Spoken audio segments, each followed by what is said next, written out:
Hello and welcome to another episode of Newslaundry Interviews. I'm Snigdha, and joining us today is Aliya Iftikhar from the Committee to Protect Journalists. For those of you who are not aware, Committee to Protect Journalists, or CPJ, is an independent non-profit organization that was founded some 40 years ago to promote and protect press freedom around the world. Aliya here works as the senior Asia researcher for the organization. Now we're here today to talk about a very important report that has been released by the CPJ. It is titled the 2020 Global Impunity Index. The purpose of this report is to draw attention to countries where journalists have been murdered and their killers have gone free. Now, while countries like Somalia, Syria, Iraq, South Sudan, and Afghanistan are the worst on the list, India features at number 12, right after Russia. So, Aliya, to begin with, could you tell our viewers a little more about the Global Impunity Index and why it is so important? Yes, thank you so much, Snigdha, for having me. So, as you outlined, every year, the Committee to Protect Journalists puts out an impunity index that spotlights countries where journalists are murdered in retaliation for their work and their killers go free. So this is really important because these are countries where journalists are being killed because of what they have reported on. So murder is really the highest form of censorship. And it's really troubling also because it also has a chilling effect on the media environment throughout the country. So, journalists begin to question, what can they report on? Or are they also going to face violence, attacks, murder because of what they've written? So it's really important for countries to hold the killers accountable and stop this cycle of violence, because what happens essentially when there's no justice in these cases is that it sends a message that murdering journalists is okay, and that shouldn't be what countries allow. Right. So the next most important questions for us as Indians is India features at number 12 on the list with 17 unsolved murders, right? Now, what does this mean for us as the largest democracy in the world? It's unfortunate. And, India has actually featured on the index several times. And it's been consistently on the list in recent years. And unfortunately, that's because since 1992, 36 journalists, at least 36 journalists, have been murdered in India. And to date, we've only seen convictions in 2 of those cases. And that sets a really alarming precedent. It brings, all those points that I was talking about earlier to head, that it's allowing a cycle of violence to continue, and there's no justice and no accountability in those cases. And, something that India could do to, move itself off of this index and a list that it definitely, doesn't want to be on, is to increase political will and make sure that these cases are reaching prosecution. Don't delay these cases that have been, going on for years and years and still haven't seen any conclusion. Right. Aliya, it would be great if you could maybe shed some light on the methodology and, the different categories such as partial impunity and complete impunity on the index. Yes, so there's a few things that will help people understand as they're reading the index. So there's a few different ways that CPJ establishes its data. Every year we document the number of journalists who have been killed across the world because of their work. So within that, journalists who are potentially covering war zones or maybe working in dangerous countries like Afghanistan, where they may be killed, while they're covering a bombing, or they're covering war, so they may be killed in combat. Those are not incidents that fall into the Impunity Index. So the index very specifically documents journalists who've been killed in retaliation for their reporting. So within that, there are a few things that we also document. In some cases, and in many cases, in 80% of the cases that we've documented since we've started doing this work, there's been complete impunity, which means that no one has been held accountable for the journalist's murder. Right. In other cases, there may be partial impunity, which means that the case is underway and some of the suspected perpetrators may have been held to account. But that may mean in those cases that, sometimes there's a mastermind or someone who initiated or is ultimately responsible for that murder that hasn't been held to account. Yes. So that's what we mean when we say there's there's no impunity, or they've achieved justice. It means that everybody involved in a journalist's murder has been held responsible. Right. Aliya, you mentioned that CPJ has been maintaining this record since 1992, right? Yes. Yeah. So this time, the recent report that just come out, what are the major patterns that have emerged? So what you'll see actually is that there's been a downtrend in terms of the numbers of murders that the Committee to Protect Journalists has seen every year, which is, of course, a positive thing. But unfortunately, that doesn't necessarily mean that the environment for journalists or the press is getting better.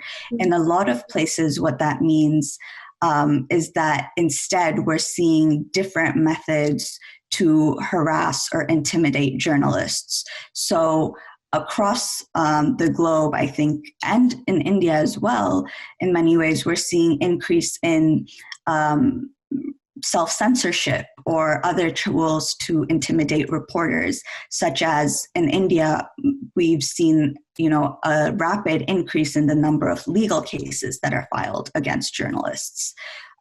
So that may be, contributing to the reason that we're seeing this downward trend. Right. It could also be that there have been in recent years a number of really high profile killings that may have increased kind of the chilling effect and led to higher increases of self-censorship. In recent years in India, we saw very high profile killing of Gauri Lankesh and Shujat Bukhari. So those may have also been factors. Right. Now, since you're talking about, self-censorship, now in India, press freedom, especially over the last decade, has seen a steady decline, right? We are currently at 142 out of 180 countries on the World Press Freedom Index. And we've seen an entire section of media acting as the government's mouthpiece, distracting us from real issues. Just a few days ago, actually, the Information and Broadcasting Minister of the country, Prakash Jawarekar, he said something along the lines of, the current government does not believe in censorship, but it believes in quote unquote self-regulation, So, what do you think, why do you think self-censorship has increased as a practice in media worldwide, not just in India? Well, in each country, it's different. So each country, has a different set of challenges and different political environments that may have led to the increase. So it's hard necessarily to give an overarching comment on around the globe. But, in India, I think that it has definitely been the case in terms of an increase of self-censorship, largely because of the various types of harassment and intimidation we're seeing across the press. including, like I had mentioned, the legal harassment that the press face. But also, I think what's unfortunate is that, the government, the prime minister, his administration, the INB minister are not necessarily promoting press freedom or actively supporting press freedom, which is really unfortunate because when we've seen, an increase in attacks against journalists, harassment of journalists, it would say a lot and it would mean a lot to have the country's top officials condemning those acts and saying this is not something that we support, this is not something that we stand for, and these don't uphold our democratic values. But instead, the silence, gives this idea that it's okay. And when there's no justice, when there's no accountability, it sends this message that we're going to allow this to continue happening. Right. Aliya, it's easy to understand when you look at the list. It's easy to understand why countries like Iraq, Afghanistan, South Sudan, Somalia, they are on the list, right? Because there has been years and years of political instability, right? But why are stable countries on the list? There's a number of reasons that stable countries find themselves on this list, namely corruption, lack of political will, weak institutions. But I think what's telling is actually that many of the countries that we're seeing on the list today and this year, India included, have been on the list in recent years consistently. And that's really because there has been no movement in terms of reaching prosecution or, working towards justice in these countries for journalists who've been murdered. And that's the main reason, I think, is that there's been no progress and there's been no push to make sure we get there. Right. Aliya, in the report, it's mentioned that politicized legal systems in countries contribute to impunity, right? Can you elaborate on this maybe with a few examples? Sure. So I think that in a lot of places, so for example, in India, where it's historically had a very slow judicial process, many of the cases that have been instituted years ago still, are ongoing and haven't reached any sort of consensus. The judicial system in India historically has been very slow, which means that cases filed many years ago still haven't seen any sort of consensus. And in many ways, legal systems then can be weaponized, which is also what we're seeing in India, is that a case can be filed against a journalist and it may not have any genuine basis, right. Or what we see is that even just the act of filing a case against a journalist in and of itself is a form of harassment because it takes so much effort, money, like legal fees, time to fight these cases that can extend over many periods of years. And that itself, even if the case ultimately is thrown out, a journalist or a media organization has spent years fighting it and it's been a drain on its resources. So that can be an example of kind of how these legal systems that should be there to protect these institutions, they should be there to protect, and institutions in which we're seeing journalists who've unfortunately been attacked or faced really terrible levels of violence or murder, they should be there prosecuting the perpetrators. Instead, what we're seeing is that they are kind of being weaponized and used against these institutions. Right.